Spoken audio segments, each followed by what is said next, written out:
할렐루야. 오늘은 여러분 8월의 마지막 날입니다. 그리고 성령 강림절 마지막 날입니다. 아직 그 날이 여전히 무서운 날이 지속되고 있지만 내일부터는 또 이제 계절상 또 가을이죠. 그리고 교회력으로는 이제 창조절이 시작됩니다.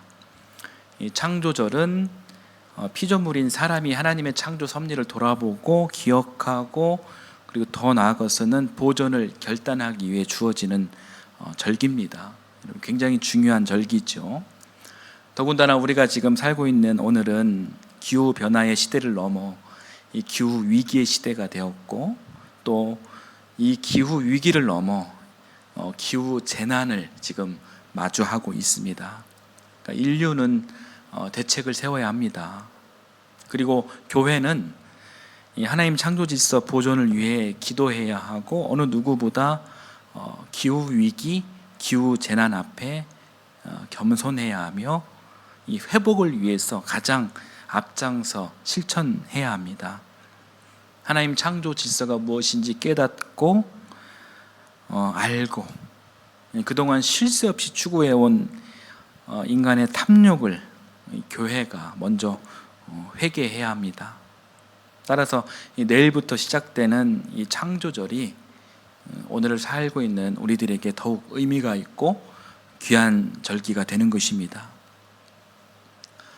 이번 주 수요일부터 이제 늘푸른 하이교회 역사적인 첫 수요 예배가 시작됩니다. 이 귀한 시작을 어떻게 하면 좋을까 제가 고민을 많이 했습니다. 고민하다가 하나님 창조 질서를 회복하자라는 이런 큰 주제를 갖고 창세기 여행을 수요 예배를 통해서 떠나기로 했습니다.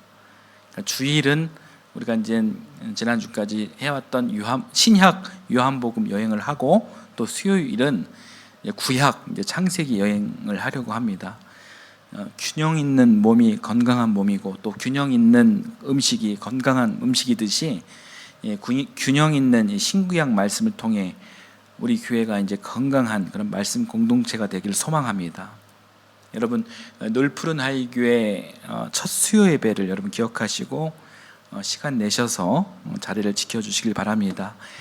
창조절을 맞이하면서 창세기의 문을 여는 이 귀한 첫 자리에 여러분을 예수님의 이름으로 초대합니다. 오늘은 주일이지만 여러분, 요한복음 시리즈를 한 주 쉬고 오늘은 앞으로 그 장대한 여정이 될 이 창세기 시리즈를 소개하는 그런 오리엔테이션 격 설교를 한번 해보려고 합니다. 창세기가 이제 50장까지인데 아마 이걸 다 하려면 저는 좀 최대한 좀 디테일하게 여러분과 말씀을 나누려고 하고 있거든요. 그러려면 한 1년 정도는 걸리지 않을까 생각을 합니다.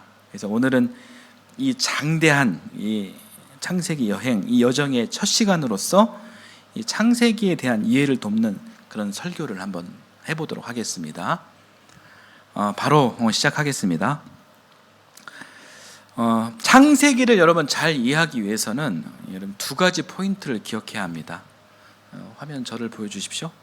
첫째는 창세기는 여러분 그 모세오경의 일부라는 거예요. 여러분, 모세오경이 무엇입니까? 창세기, 출애굽기, 레위기, 민수기, 신명기, 이 5권의 책을 이제 모세오경 이렇게 이야기하죠. 그런데 여러분, 왜 모세오경일까요? 모세가 썼기 때문에 그렇다라고 전해지지만 여러분, 꼭 그런 것은 아닙니다. 그것이 아니라 하나님께서 이루시는 이스라엘의 출애굽 사건, 이 출애굽의 역사는 모세를 통해 펼쳐지죠. 이 모세를 통해 이스라엘 민족의 회복, 이스라엘의 꿈, 이스라엘의 소망, 이것이 펼쳐집니다. 그러니까 이 비전이 담겨져 있는 책이 바로 이제 창세기, 출애굽기, 레위기, 민수기, 신명기라는 거예요. 모세가 중심이 된 이 5권의 책이 연결되면서 다이나믹하고 이 탄탄한 스토리가 전개되기 때문에 그것을 모세오경이다 이렇게 이야기하는 것입니다. 그러니까 모세가 이 5권의 책을 전부 집필했다, 그래서 모세오경이 되는 것이 아니라 이 5권의 책 이야기의 중심에 누가 있습니까? 모세가 있는 거예요. 모세가 서 있기 때문에 이게 모세오경이다 이렇게 이야기하는 거예요. 여러분 이해가 되시죠? 자, 그리고 여러분 이 모세오경은 하나님 말씀으로 인정되는 책입니다. 그래서 이 모세오경을 또 뭐라고 부르냐면 들어보신 분도 계실 거예요. 토라라고 합니다. 한번 따라서 해보실까요? 토라. 네. 이 토라는 여러분 율법이라고 말하기도 하고요. 그리고 또 법전이라고 말하기도 합니다. 그러니까 성경 전체가 뭐 다 하나님 말씀이죠. 말씀이니까 이 성경 전체가 이제 토라다라고 그렇게 할 수도 있죠. 그러나 이 모세오경은 유대인들에게 더 특별한 책입니다. 그러니까 더 하나님 말씀을 강조하고 있고, 이 모세오경이 기준점이 되어 이스라엘 역사가 계속해서 그 맥을 이어갔기 때문에 이 모세오경을 아주 특별한 토라, 아주 특별한 율법 이렇게 분류하고 있어요. 그런데 또 이렇게 질문하는 분이 혹시 계실까요? 그러니까 우리는 유대인이 아닙니다. 우리는 기독교인인데 왜 유대 율법을 이렇게 깊이 있게 공부할 필요가 있느냐? 뭐 이렇게 이제 생각하실 분도 계실 수 있습니다. 그런 의심과 그런 의문은 여러분 아주 건강한 거예요. 우리가 이제 창세기 여행을 통해서 한번 진짜 율법이 무엇인지 한번 우리가 따져봤으면 좋겠습니다. 그러니까 유대인들이 이야기하는 율법과 그리고 그리스도인의 율법이 뭐가 다른지, 그런 의심을 가지고 우리가 이제 창세기 여행을 떠나면 창세기 여행이 더 재미가 있을 거예요. 이 율법, 토라, 모세오경의 큰 그 구성 요소 중 하나가 창세기예요. 여러분 창세기는 이 토라의 일부분이에요. 사실 창세기, 출애굽기, 레위기, 민수기, 신명기 이 5권이 하나예요. 이 창세기가 지금 한 권의 책으로 분류되고 있지만 여러분 이 한 권만 이렇게 따로 떼어버리면은 여러 가지 신앙의 오류를 범하게 됩니다. 어떤 오류가 있냐면 이 성경이 쓰여진 이유는 역사적인 그리고 신앙적인 그런 배경과 환경이 분명히 있습니다. 그 역사적인 상황과 하나님께서 이루시는 뜻이 연결되면서 그리고 발견되는 것이 오늘 우리들 삶의 신앙적 교훈이 되는 거예요. 그런데 이 성경, 이 책이 어떤 이유에서 쓰여졌는지, 어떤 상황과 환경에서 쓰여졌는지 그 이유를 모른다면, 그리고 거기에 대해서 관심이 없다면 이 다이나믹하게 전개되는 하나님의 구원사를 알 수 없을 뿐만 아니라 일상적으로 고백하는 믿음 자체가 여러분 허상이 되어버립니다. 그 허상이 뭐냐면 문자예요. 오늘 내 삶과 내 인생에 전혀 활성화되지 않는 문자, 내 인생과 별로 상관이 없는 문자, 활자, 이 활자로 믿음 생활을 하게 됩니다. 인류 안의 역사, 상황, 배경을 고려하지 않는 믿음은 그냥 성경에 써져 있는 그냥 이 문자를 믿게 되는 거예요. 왜냐하면 이 하나님의 구원사는 인류 역사 안에서 펼쳐지기 때문입니다. 하나님의 구원사는 내 상황에, 내 삶 한복판에 아무것도 없는데 하늘에서 뚝 떨어져 있는 것이 아니에요. 그런 것은 뭐냐면 무당 같은 기복신앙이나 샤머니즘들이 그런 것들은 잘하는 거예요. 그러니까 이런 이 샤머니즘, 기복신앙 비슷한 신앙생활을 하는 사람들은 문자 무오설이라는 그런 오류를 겪게 됩니다. 이게 뭐냐면 이 성경에 써 있는 이 문자 하나하나에 전혀 오류가 없다. 이것이 무오예요, 무오. 그래서 문자 무오설입니다. 이런 인식의 정말 큰 문제는 문자로 하나님을 이해하는 데 있어요. 하나님을 문자 하나로 여러분 이해할 수 있겠습니까? 여러분 절대 그럴 수가 없어요. 여러분 그런 식으로 전도하면 전도가 될까요? 예를 들어서 하나님의 천지를 창조하셨습니다. 첫째 날 무엇 창조하시고, 둘째 날, 셋째 날, 넷째 날, 다섯째 날, 여섯째 날 통해서 세상을 이렇게 창조하셨죠. 그러니까 문자로 기술된 그런 창조의 순서가 있는데, 그 순서를 이 문자대로 다 인정하기가 어렵습니다. 왜냐하면 이게 문자로 기술된 이 창조의 순서가 우리가 지금 알고 있는 우리의 상식과 많이 어긋납니다. 그러니까 문자의 순서는 지구가 먼저 만들어지고, 그 이후에 해와 달과 별들이 이렇게 만들어졌다, 이렇게 말하고 있거든요. 그러니까 우주의 중심은 지구다, 이렇게 문자는 표현이 되어 있어요.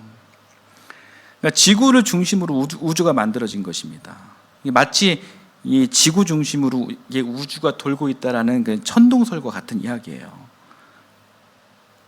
지구는 우주의 그 점에 불과한 아주 작은 행성이고, 또 여러분, 지구는 태양을 중심으로 돈다라는 이론, 이 지동설, 이것이 과학적으로 증명된 아주 자명한 사실이잖아요.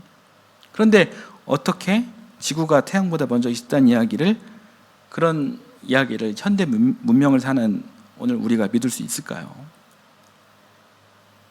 그러니까 천지 창조를 문자로 이해하고 확신해서, 그래서 이 말도 안 되는 사실을 믿으라고 강요하는 그런 창세기 읽기 방법론은 여러분 옳은 것이 아닙니다. 그러니까 인간의 실존 역사를 통해 임하셨던 이 우주적인 이 하나님의 역동성을 이 문자가 결코 완전하게 설명할 수가 없는 거예요. 그러니까 이 문자 무오설, 문자 자체에 오류가 없다라는 그런 이론은, 그런 옳은 이론이 될 수가 없는 것입니다. 그러니까 이성적인 기능이 발달한 현대 문명에서 이 문자 무오설은 이게 전혀 맞지 않은 옷이에요. 이대로 우리가 전도를 한다 하면 전도도 되지 않아요. 우리 신앙생활에도 전혀 도움이 되지 않습니다. 문자 무오설은 이 성경을 요술방망이나 샤머니즘 따위로 전락하게 하고, 유치한 종교로 취급당하게 하고, 무엇보다 가장 큰 문제는 우리 하나님, 우주적인 하나님이신데 이 우주적인 하나님을 우물한 개구리로 전락시키는 그런 죄를 범하게 되는 것입니다. 이게 성경을 잘 보면 이 문자 하나하나에 인류 역사의 그런 상황과 환경이 녹아져 있습니다. 그 안에 이 하나님의 구원사, 하나님의 사랑, 하나님의 아가페가 살아 역사하는 것입니다. 그러니까 그 통찰력으로 이 성경을 보는 읽기 방법론이 여러분 올바른 것입니다. 또 이런 오류들도 있습니다. 그러니까 이 토라에는 여러분 조상들의 이야기가 나오죠. 창세기에는 여러분 어떤 조상이 나옵니까? 아브라함, 이삭, 야곱, 요셉이 등장하죠. 이 조상들의 이야기가 여러분 창세기입니다. 또 출애굽기는 어떻습니까? 이집트 노예 생활 중 등장했던 조상들 이야기가 나오죠. 모세를 중심으로 구성된 여러 사람들이 나옵니다. 이 토라가 어떤 환경과 배경에서 쓰여졌는지 모른다면, 또 그 역사 속에 임재하신 하나님의 구원사를 발견할 수 없다면, 여러분, 이 모세오경이 나와 무슨 상관이 있습니까? 여러분, 이 모세오경은 엄밀히 따지면 이스라엘 건국 이야기예요. 이스라엘 역사책입니다. 우리가 여러분 이스라엘 역사책을 굳이 볼 필요가 있습니까? 우리나라 역사책도 잘 안 보는데 이스라엘 역사책까지 우리가 막 굳이 볼 필요가 있나요? 이 모세오경은 역사학자나 고고학자들이 이 사람들이나 재밌는 일이지 우리한테는 별로 재미없는 그런 일입니다. 그러니까 이런 오류들이 있는 거예요. 나와 전혀 상관이 없는 이스라엘 역사를 맹목적으로 보는 그런 오매함, 이것이 생긴다는 것입니다. 그런 방식으로 성경을 본다면 이 성경이 재밌겠습니까? 얼마나 지루하고 무료하겠습니까? 그러나 모세오경에 나오는 조상들 이야기는 창조주 하나님과 그의 피조물 사람들과의 살아있는 신앙 이야기예요. 이 창조주와 피조물의 러브 스토리입니다. 이 이야기 안에는 시간과 공간을 초월한, 국적을 초월한 역사적 환경들, 배경들이 있고요. 그 역사 속의 문제들을 과연 우리 신앙의 대상인 하나님과 또 신앙의 주체인 그의 피조물인 우리 조상들이 어떻게 풀어나가는지 신앙적인 물음과 대답이 녹아져 있는 거예요. 그 물음과 대답의 이야기가 모세오경인 창세기, 출애굽기, 레위기, 민수기, 신명기 안에 아주 다이나믹하게 펼쳐져 있다는 것이죠. 그렇기 때문에 이 모세오경은 이스라엘뿐만 아니라 모든 신앙의 사람, 대한민국 사람인 우리들에게까지 매우 중요한 그런 경전이 되는 것입니다. 따라서 이 창세기를 읽기 전 우리가 반드시 알아야 할 사전 지식 첫 번째는 창세기는 모세오경의 일부분이라. 이 창세기를 한 권의 책으로 이게 떼어봐서는 안 된다. 출애굽의 인류 역사가 있는 레위기, 민수기, 신명기까지 연속해서 이렇게 보아야 한다는 것입니다. 제가 창세기 중심으로 설교하면서 중간중간에 출애굽기, 레위기, 민수기, 신명기 이야기도 할 것입니다. 여러분 그렇게 창세기 시리즈를 보아주시면 감사하겠습니다. 그리고 두 번째는 첫 번째에서 말씀드린 이 책에 쓰여진 환경과 배경에 관한 것입니다. 여러분 이 창세기가 이 성경의 제일 앞에 놓여져 있죠. 그래서 창세기가 시기적으로 구분했을 때 제일 오래된 책이다 이렇게 생각하시는 분들이 많이 계십니다. 그런데 결론적으로 그렇지는 않습니다. 이 천지창조 이야기가 있는 여러분 이 창세기는 어떻게 기록됐을까요? 창세기가 이제 모세오경의 한 책이고 또 모세가 쓴 책이라면 하나님께서 뭐 천지를 창조하실 때 모세가 갑자기 짠하고 나타나 하나님 옆에 서서 창조하고 계시는 하나님의 모습을 보며 뭐 하나님께서 이렇게 말씀하시면 모세가 기록하고 그렇게 그 창세기가 쓰여졌을까요? 예, 그런 것은 아니겠죠. 그러니까 이 모세오경은 여러분 이 창조 때 쓰여진 책이 아니에요. 뭐 그렇게 믿는 분이 계시다면 그런 판타지 세계에서 벗어나야 하는 것입니다. 신앙은 여러분 판타지가 아닙니다. 우리 신앙은 실존입니다. 실존. 그렇다면 이 책이 언제 쓰여졌냐?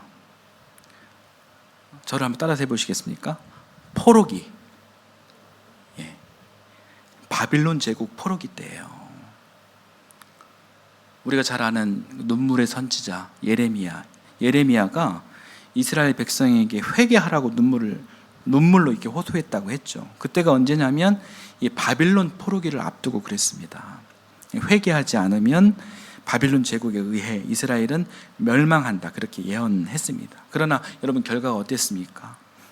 이스라엘 민족은 백성은 이 거짓 선지자들의 유언비어에 속아 넘어가 결국 망했습니다.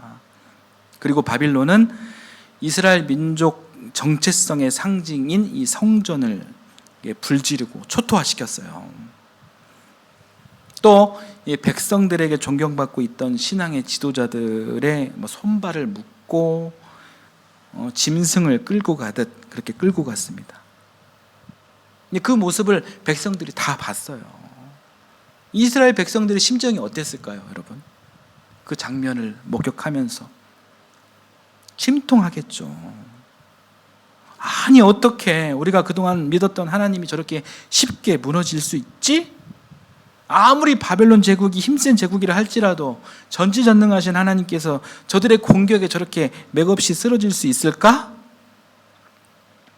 아주 비통하고 침통한 그런 심정이었을 것입니다.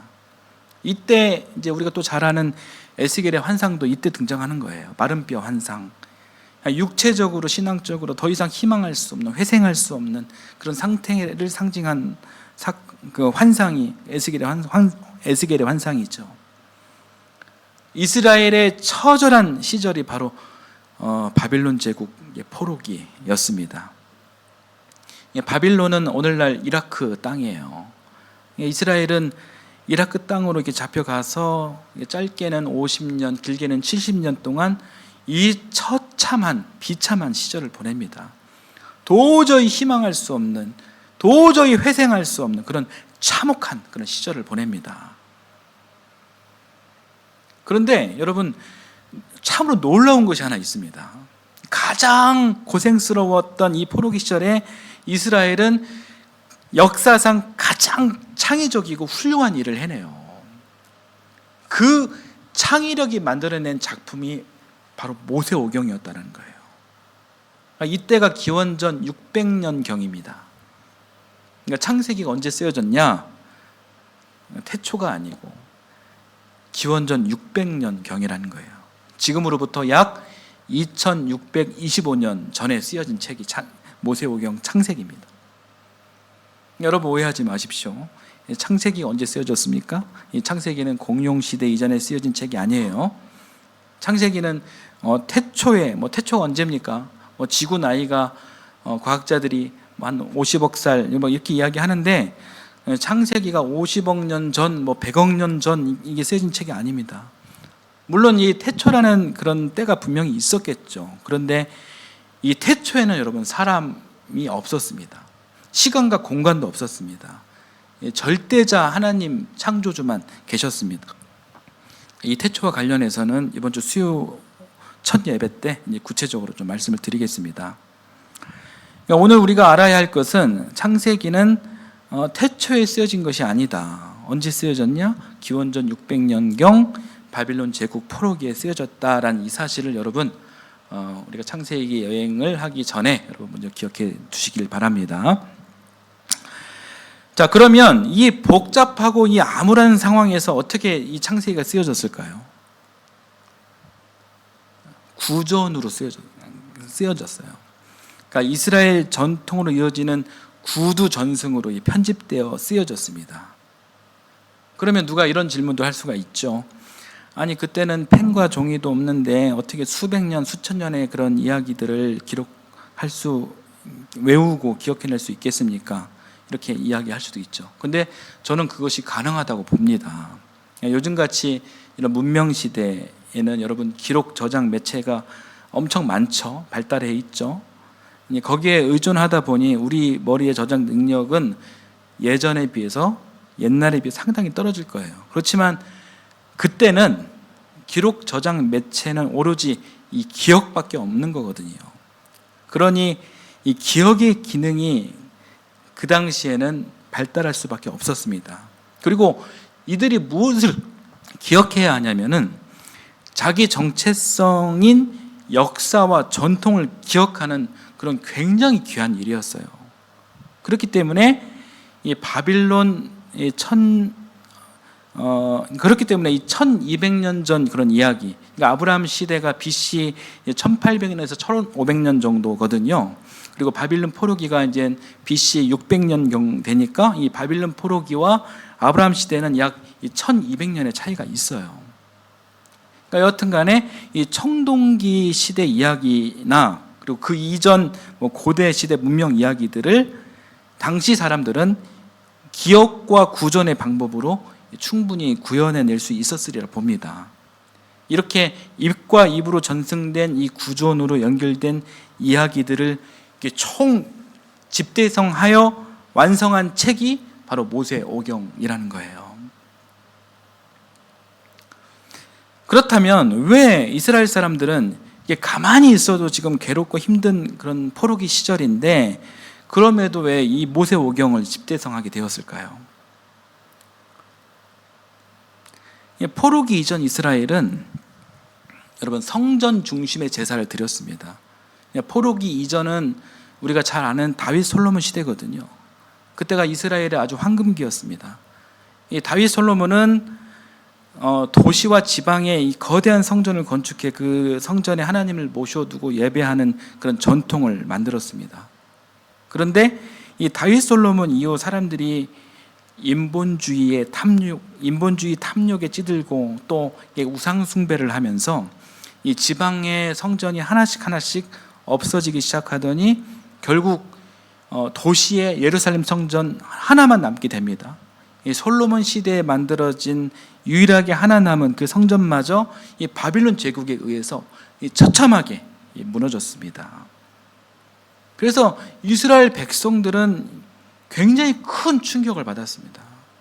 그래도 여기가 하나님이 계신 곳인데 아무리 힘센 이 바빌론이 쳐들어왔다고 해서 저렇게 허망하게 무너질 수 있는 것인가?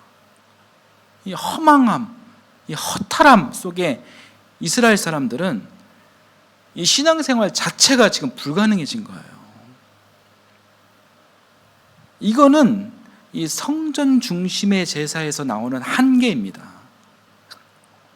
성전이 무너지면 끝난다라고 생각하는 거예요. 사실 여러분, 이 성전 중심의 제사는 올바른 예배 형태가 아니에요. 왜냐하면 제가 예를 하나 들어보겠습니다. 어떤 큰 대형교회에서 성도들에게 이 잘못된 복음을 가르친다라고 하면 가정을 해볼게요. 여러분, 이 교회 안에서 어떤 일이 벌어지겠습니까? 그 교회 안에 있는 수많은 성도는 그릇된 복음을 믿게 되겠죠. 시공을 초월해 존재하시는 우주적인 하나님이 그 좁디 좁은 그 성전 교회 안에 가둬지게 되면서 실제 이 교회 밖에서 이루시는 하나님의 크고 놀라운 일들을 그 대형교회 교인들은 보지 못할 것입니다. 보더라도 잘못된 복음에 세뇌당하면 진짜 복음을 인정하지 못하게 될 가능성이 큽니다. 교회가 말씀 중심이 아니라 성전 자체가 이게 우상화돼서 존재한다면 이렇게 참 복음에 반하는 심각한 그런 오류에 빠질 수 있는 거예요.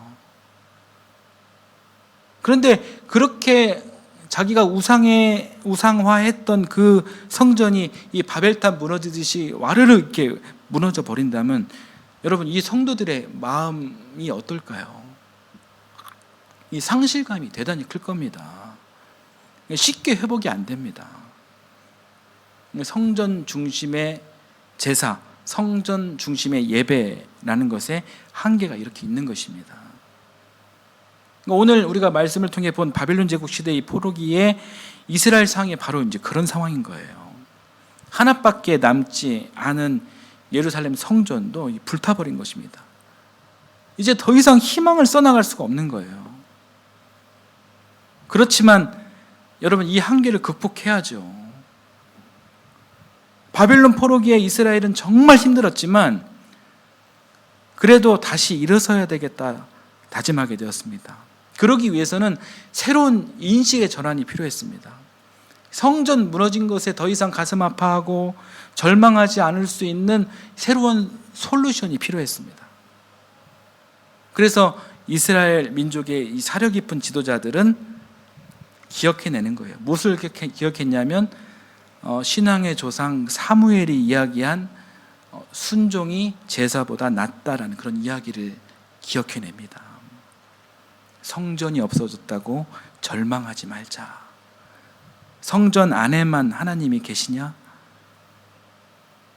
우리가 믿는 하나님이 어떤 분이시냐? 창조주 하나님이시다. 만유를 지으시고 만유 위에 계시고 만유 안에 계신 전지전능하신 분이시다. 우리가 믿는 하나님은 그런 분이시다. 이렇게 기억을 되살리면서 또 한 걸음 더 나아가 이런 고백을 또 하게 됩니다. 어떤 고백이냐면 당시 바빌론 제국도 그들이 믿는 신이 있었습니다. 그 신 이름은 마르두쿠라는 신이었어요. 이 마르두쿠는 힘센 황소란 뜻이에요. 힘센 황소신, 그러니까 물질과 풍요를 상징하는 신이었죠. 당시 이 마르두쿠 신이 등장하기 전에는 세계를 제패했던 여신 티아마트가 있었습니다. 그런데 힘센 황소신 이 마르두크가 등장하면서 이 우주를 지배하고 있던 티아마트, 강력한 여신 티아마트를 살해합니다. 그 여신의 시신에서 꺼낸 것이 바로 세상이에요. 그래서 자기네 마르두크가 그 여신을 지배했다. 그러므로 이제 자기네가 이 세상을 지배한다. 그런 논리였어요. 우리는 이렇게 힘센 신을 숭배한다. 이스라엘 너희도 이제부터 마르두크를 신봉해라. 그렇게 이스라엘 민족을 유혹하고 시험했습니다. 그러나 이스라엘 민족은 그 엄청 고난스러운 그 상황 속에서도 이런 고백을 한 것입니다. 우리가 믿는 신은 마르두크 황소 따위가 아니다. 우리가 믿는 신은 창조주 하나님이시다. 너희가 믿는 신 마르둑은 짐승 따위지만 우리가 믿는 신은 이 우주를 창조하신 분이시다. 감히 우리 하나님을 짐승과 비교하느냐? 생명 창조, 생명 구원의 하나님, 우리의 정체성을 살려나가자. 그러기 위해서는 우리의 역사부터 재정립해야 한다. 성전 제사를 폐기하고 말씀 제사를 드리자. 건축물이 아니라 말씀으로 돌아가자. 이런 위대한 그런 고백을 하게 된 것입니다. 그런 역사와 배경 속에서 나온 것이 바로 창세기, 출애굽기, 레위기, 민수기, 신명기, 모세오경이라는 것입니다. 그리고 이 모세오경의 출발점이 바로 창세기입니다. 여러분, 창세기가 어떻게 시작됩니까? 우리 1장 1절 우리 한번 읽어볼까요? 같이 한번 읽어보겠습니다. 태초에 하나님이 천지를 창조하셨다. 우리가 믿는 하나님은 이런 분이시다. 이 대내외적으로 선포한 거예요. 여러분 어떻습니까? 멋지지 않습니까? 오늘 우리가 믿는 하나님 역시 이스라엘 백성이 고백한 창세기 1장 1절에 고백한 바로 그 하나님이십니다. 여러분이 한번 그 시리에 차 있는 이스라엘 민족이 한번 되어 보십시오. 그런 여러분에게 선포합니다. 태초에 하나님이 천지를 창조하셨다. 마르두크의 유혹이 아주 강력하고 저들은 우리 신을 조롱하고 우리를 물리적으로 탄압하는데 우리들 역사 속에서 그동안 믿어왔던 신을 이제는 버려야 하는가? 라는 그런 절망과 회의 속에서 오늘 현실을 살아가고 있을 때 창세기 1장 1절 이 선언과 고백이 이들에게 얼마나 큰 위로와 힘이 되었을까요? 우리가 믿는 신은 창조주 하나님이시다. 황소 따위 신은 너희들이나 믿어라. 내가 믿는 하나님은 우주의 창조자, 만유를 지으시고 만유 위에 계시고 만유 안에 계시고 이 만유를 주장하시는 분이시다. 저는 오늘 말씀을 준비하면서 위대한 창세기 1장 1절 이 말씀에 압도되었습니다. 온몸에 전율을 느꼈어요. 이스라엘 백성의 탄성 소리를 듣게 되었습니다. 사랑하는 여러분, 창세기는 디아스포라의 신앙 고백입니다.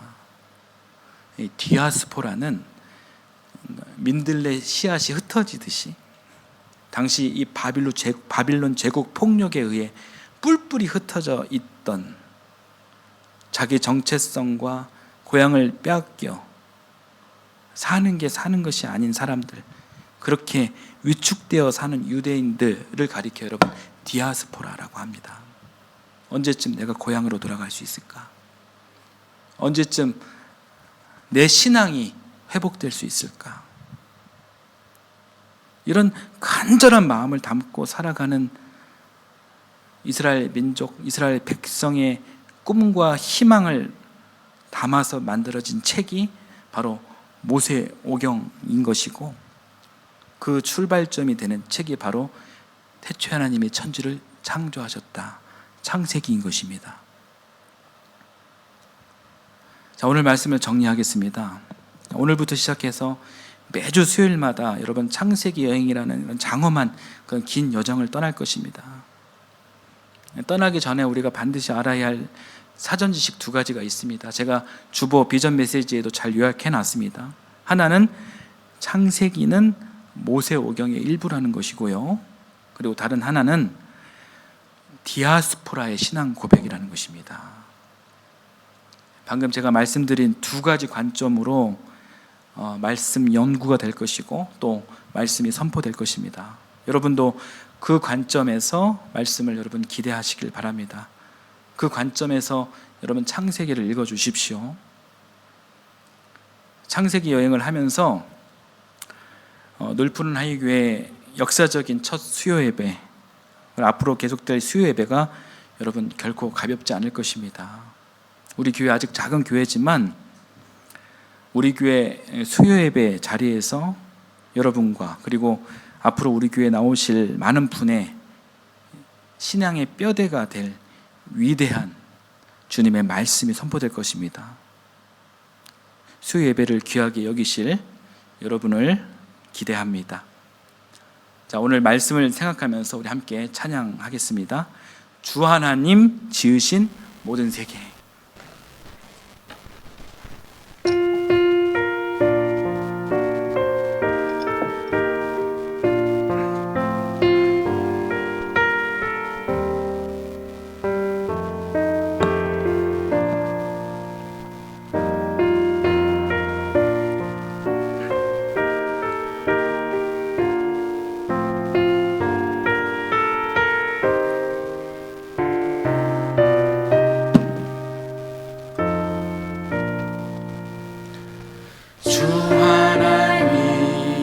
지으신 모든 세계 내 마음속에 그리어볼 때 하늘의 별 울려 퍼지는 내서 주님의 권능 우주에 찾네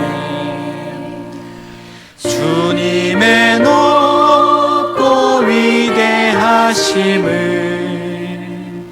내 영혼이 찬양하네 주님의 높고 위대하심을 내 영혼이 찬양하네 숲속이나 험한 산 골짜기에서 지저귀는 저 새소리들과 고요하게 흐르는 시냇물은 주님의 솜씨 노래하도다 주님의 높고 위대하심을 내 영혼이 찬양하네 주님의 높고 위대하심을 내 영혼이 찬양하네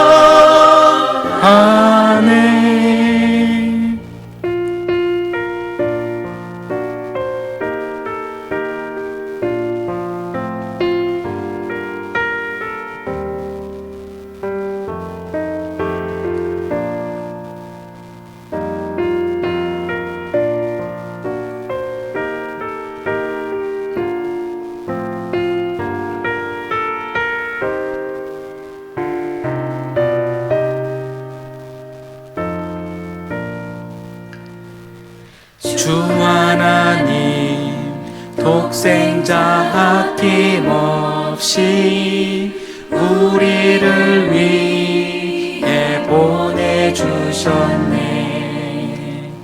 십자가에 피 흘려 죽으신 주 내 모든 죄를 대속하셨네 주님의 높고 위대하심을 내 영혼이 찬양하네. 주님의 높고 위대하심을 내 영혼이 찬양하네. 내 주 예수 세상에 다시 올 때 저 천국으로 날 인도하리. 나 겸손히 엎드려 경배하며 영원히 주를 찬양하리라. 주님의 높고 위대하심을 내 영혼이 찬양하네. 주님의 높고 위대하심을 내 영혼이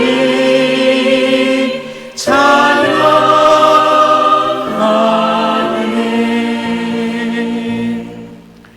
창조주 하나님, 태초에 천지를 창조하신 주님의 위대한 선언 앞에 오늘 우리는 다시 서 있습니다.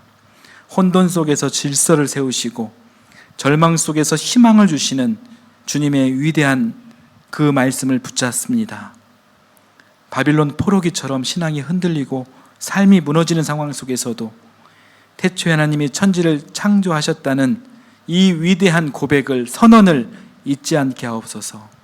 우리가 디아스포라처럼 흩어져 있을지라도 말씀으로 다시 모이고 말씀으로 다시 살아나게 하옵소서. 성전이 무너졌을 때에도 말씀은 살아 있었고 말씀이 중심이 될 때 신앙은 다시 일어섰습니다. 우리 교회가 말씀 중심의 공동체로 세워지게 하시고 창조의 회복을 향한 여정을 함께 걷게 하옵소서. 또한 기후위기와 탐욕의 시대 속에서 주님의 창조 질서를 보존하는 그런 거룩한 삶을 살게 하시고 우리 신앙이 문자에 갇히지 않고 살아있는 하나님의 구원 이야기로 깊어지게 하옵소서. 오늘부터 시작되는 창세기 여행이 우리 신앙의 뼈대를 세우는 거룩한 여정이 되게 하시고 말씀을 통해 하나님 나라의 회복을 경험하게 하옵소서. 이 시간 주님의 은혜를 기억하며 귀한 예물을 바칩니다. 소득의 10분의 1을 믿음으로 바치는 손길을 축복하여 주옵소서. 때에 따라 감사하여 드리는 손길을 축복하여 주옵소서. 빈손으로 오지 않고 귀한 예물을 드리는 이 손길을 주여 거룩히 여겨주시고 축복하여 주시옵소서. 감사드리며 예수님의 이름으로 기도드립니다. 아멘.